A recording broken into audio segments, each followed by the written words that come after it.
What's up? I just want to do a quick word on for Black artists, and I'm using artists in the general, right? Writers, musicians, visual artists. Quick word on the trauma gig. As we wrap up Black History Month, I'm sure you had lots of celebratory gigs that you got because you're Black that celebrated your Blackness or history and that kind of thing. Some of you, that will be the only gig you get this year. So congratulations on making it through the month. That said, the rest of the time, the rest of the year, right, there's a gig that you often get asked to do. It's the gig you don't get in Black History Month generally, and that's the trauma gig. That's the gig where basically they think that your art is comprised of dissecting trauma. Black trauma, Black history, slavery, the civil rights era, pain, police violence.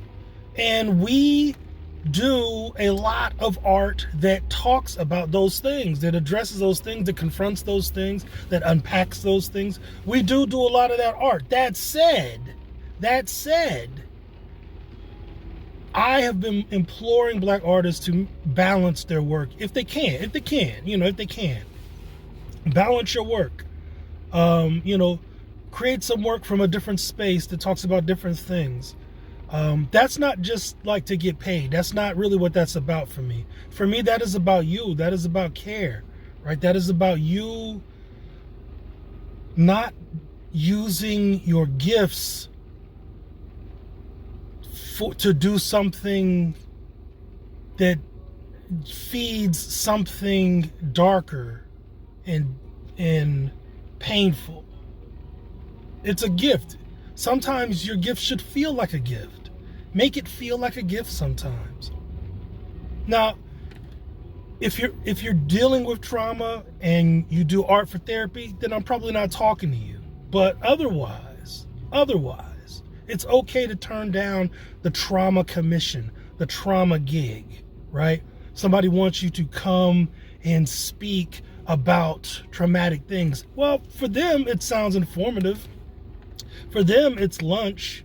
But for you, you have to actually deal with it. And maybe you think, well, I'm pretty good about dealing with it. I can hit this lick and get this bag and we good. But every time you have to get into it, you are into it. And so I'm encouraging you to say no to the trauma gig.